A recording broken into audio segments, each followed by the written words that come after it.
Hi guys, welcome to revision time. आज है 19 सितंबर 2024। चलिए आज के करंट अफेयर्स हम स्टार्ट करते हैं। अगर आप सभी को ये वीडियो हेल्पफुल लगे तो वीडियो को लाइक कर दीजिएगा, साथ ही चैनल भी सब्सक्राइब कर लीजिए। इस तरह की कम टाइम की डेली करंट अफेयर्स की वीडियो आपको हर दिन मिलते रहेंगे। तो चलिए शुरू करते हैं आज के करंट अफेयर्स के क्वेश्चन। मगर उससे पहले जान लेते हैं 18 सितंबर को पूछे गए क्वेश्चन का सही आंसर क्या है। न्यायाधीशों का चुनाव करने की अनुमति देने वाला दुनिया का पहला देश कौन सा बना? Option A Oman, option B Mexico, option C Malaysia, option D Qatar. इसका सही आंसर है ऑप्शन बी मैक्सिको। चलिए अब आज के करंट अफेयर्स हम स्टार्ट करते हैं। क्वेश्चन नंबर 1, हाल ही में किस नेशनल पार्क में टील कार्बन पर भारत का पहला अध्ययन किया गया है? इसका आंसर है केवलादेव नेशनल पार्क। राजस्थान के भरतपुर जिले में केवलादेव राष्ट्रीय उद्यान में टील कार्बन पर भारत का पहला अध्ययन किया गया। शोध में पाया गया है कि मीथेन उत्सर्जन में वृद्धि हुई है, जिसके कारण उत्सर्जन स्तरों को कम करने के लिए विशेष बायोचार का उपयोग करने की सिफारिश की गई है।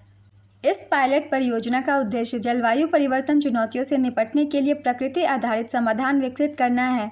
टील कार्बन से तात्पर्य अलवण जल, गैर ज्वारीय आर्द्र भूमि से संग्रहित कार्बन से है, जिसमें वनस्पति, सूक्ष्मजीवी, बायोमास तथा घुले हुए कणिका कार्बन पदार्थ शामिल है।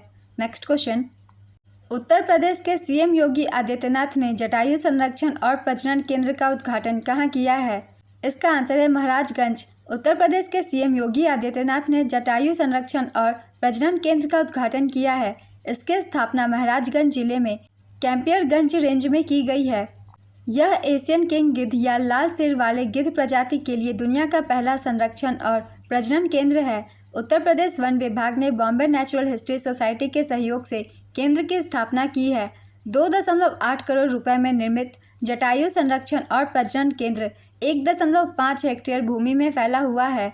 गिद्ध के अंडों को कृत्रिम रूप से पालने के लिए केंद्र में एक उष्मायन केंद्र भी स्थापित किया गया है। नेक्स्ट क्वेश्चन, हाल ही में केंद्र सरकार ने सुप्रीम कोर्ट में कितने एडिशनल सॉलिसिटर जनरल नियुक्त किए हैं? इसका आंसर है 6। केंद्र सरकार ने सुप्रीम कोर्ट में एडिशनल सॉलिसिटर जनरल के रूप में 6 सीनियर एडवोकेट की नियुक्ति के प्रस्ताव को मंजूरी दे दी है। एस द्वारकानाथ, अर्चना पाठक दवे, सत्यदर्शी संजय, ब्रिजेंद्र चाहर, राघवेंद्र पी शंकर, राजकुमार भास्कर ठाकरे को 3 साल के लिए एएसजी नियुक्त किया है। तुषार मेहता भारत के वर्तमान सॉलिसिटर जनरल है। सॉलिसिटर जनरल भारत के महान्यायवादी अटॉर्नी जनरल की सहायता करता है। भारत के पहले सॉलिसिटर जनरल सीके दफ्तरी थे। भारत के वर्तमान अटॉर्नी जनरल आर वेंकटरमणी हैं। नेक्स्ट क्वेश्चन, हाल ही में चौथे अखिल भारतीय राजभाषा सम्मेलन का आयोजन कहाँ पर किया गया? इसका आंसर है नई दिल्ली। 14 सितंबर 2024 को हिंदी दिवस के अवसर पर भारत मंडपम नई दिल्ली में चौथे अखिल भारतीय राजभाषा सम्मेलन आयोजित किया गया। इसका उद्घाटन गृह मंत्री अमित शाह ने किया। इस आयोजन के महत्व को दर्शाने के लिए एक स्मारक डाक टिकट और सिक्का जारी किया गया। राजभाषा विभाग द्वारा भारतीय भाषाओं में प्राप्त पत्रों के अनुवाद की सुविधा के लिए भारतीय भाषा प्रभाग की शुरुआत की गई। नेक्स्ट क्वेश्चन, हाल ही में रक्षा मंत्री राजनाथ सिंह ने कहां पर IDEX 24 एक्सपो का उद्घाटन किया? इसका आंसर है जोधपुर। 12 से 14 सितंबर 2024 को जोधपुर, राजस्थान में रक्षा मंत्री राजनाथ सिंह जी ने IDEX 24 एक्सपो का उद्घाटन किया। IDEX 24 का पूरा नाम है इंडिया डिफेंस एविएशन एक्सपोजिशन। यह प्रमुख आयोजन भारतीय वायुसेना द्वारा आयोजित सबसे बड़े बहुराष्ट्रीय हवाई अभ्यासों में से एक अभ्यास तरंग शक्ति 24 के साथ मेल खाता है। नेक्स्ट क्वेश्चन, हाल ही में भारतीय नौसेना और DRDO ने सतह से हवा में मार करने वाली किस मिसाइल का दूसरा सफल परीक्षण किया? इसका आंसर है VLSRSAM। भारतीय नौसेना ने DRDO के साथ मिलकर VLSRSAM मिसाइल का सफल परीक्षण किया। ITR चांदीपुर, ओडिशा में इसका परीक्षण किया गया। VLSRSAM का पूरा नाम vertical launch short range surface to air missile है। परीक्षण के दौरान उन्नत रेडियो फ्रिक्वेंसी सीकर से लैस मिसाइल को भूमि आधारित ऊर्ध्वाधर लॉन्चर से प्रक्षेपित किया गया, जिसने कम ऊंचाई पर उड़ रहे एक उच्च गति वाले हवाई लक्ष्य को सफलतापूर्वक नष्ट कर दिया। DRDO के अध्यक्ष समीर V कामत हैं। नेक्स्ट क्वेश्चन, हाल ही में कहां पर आयोजित बहुराष्ट्रीय अभ्यास काकाडू 2024 में भारतीय नौसेना का P-8I विमान शामिल हुआ? इसका आंसर है ऑस्ट्रेलिया। भारतीय नौसेना का P-8I विमान ऑस्ट्रेलिया के काकाडू अभ्यास 2024 में शामिल हुआ। 30 से अधिक देशों की भागीदारी वाले इस अभ्यास का उद्देश्य सशस्त्र बलों के बीच क्षेत्रीय सहयोग और अंतर संचालन को बढ़ाना है। काकाडू 2024 में सामरिक अभ्यास से लेकर उच्च स्तरीय पनडुब्बी रोधी युद्ध वायु रक्षा तक विविध समुद्री गतिविधियां शामिल हैं। नेक्स्ट क्वेश्चन, हाल ही में जारी वैश्विक मेगा हब रिपोर्ट में दिल्ली एयरपोर्ट किस स्थान पर है? इसका आंसर है 24वें स्थान पर। ग्लोबल मेगा हब्स में दिल्ली हवाई अड्डा 24वें, मुंबई हवाई अड्डा 44वें स्थान पर रहा।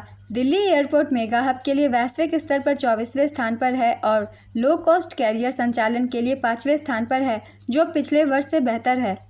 Mumbai airport mega hub ranking में 44वें स्थान पर आ गया है, लेकिन एलसीसी संचालन के लिए 11वें स्थान पर बना हुआ है। वैश्विक स्तर पर top 3 mega hub London Heathrow, Kuala Lumpur, Tokyo Haneda है। Top 3 LCC mega hub leader Kuala Lumpur, Manila, Incheon और सिंगापुर चांगी। नेक्स्ट क्वेश्चन, सितंबर 2024 में कौन सा देश ब्रिक्स न्यू डेवलपमेंट बैंक में शामिल हुआ? इसका आंसर है अल्जीरिया। अल्जीरिया ब्रिक्स के न्यू डेवलपमेंट बैंक में शामिल हुआ। 2015 में ब्रिक्स देशों ब्राजील, रूस, भारत, चीन और दक्षिण अफ्रीका द्वारा स्थापित एनडीबी का उद्देश्य उभरती अर्थव्यवस्थाओं और विकासशील देशों में बुनियादी ढांचा और सतत विकास परियोजनाओं का समर्थन करना है। इससे पहले 2021 में बांग्लादेश, मिस्र, संयुक्त अरब अमीरात और उरुग्वे को एनडीबी में जोड़ा गया था। एनडीबी की स्थापना 2014 में हुई थी। इसका मुख्यालय शंघाई, चीन में है और सदस्य देशों की संख्या 10 है। नेक्स्ट क्वेश्चन, हाल ही में WHO ने अफ्रीका के लिए एमपॉक्स की पहली वैक्सीन को मंजूरी दिया। इसका नाम क्या है? इसका आंसर है MVA-BN। WHO ने अफ्रीका के लिए पहली एमपॉक्स वैक्सीन को मंजूरी दी। WHO ने वेस्को के लिए अपने पहले एमपॉक्स वैक्सीन को मंजूरी दे दी है।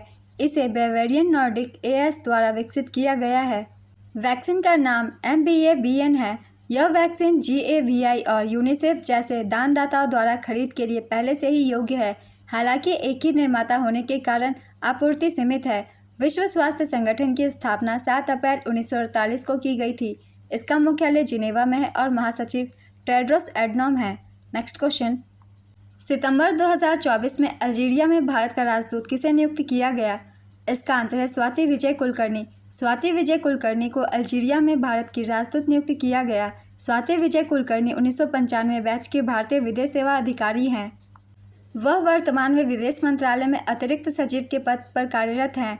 भारत और अल्जीरिया ने 1962 से ही मजबूत राजनयिक संबंध साझा किए हैं, जो द्विपक्षीय और बहुपक्षीय मुद्दों पर उच्च स्तरीय आदान प्रदान और सहयोग द्वारा समर्थित है।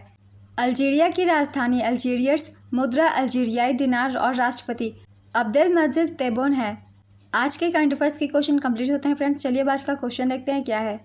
केवलादेव नेशनल पार्क किस राज्य में है? Option A Rajasthan, option B Assam, option C Madhya Pradesh, option D Chhattisgarh. अपना आंसर गेस कीजिए या फिर कमेंट बॉक्स में दीजिए। अगर आप सभी को ये करंट अफेयर्स की वीडियो हेल्पफुल लग रही हो तो वीडियो को लाइक जरूर कर दीजिएगा और साथ ही चैनल भी सब्सक्राइब कर लीजिए। इस तरह की कम टाइम की डेली करंट अफेयर्स की वीडियो आपको हर दिन मिलते रहेंगे। फिर मिलते हैं अगली वीडियो के साथ। आप सभी को थैंक यू।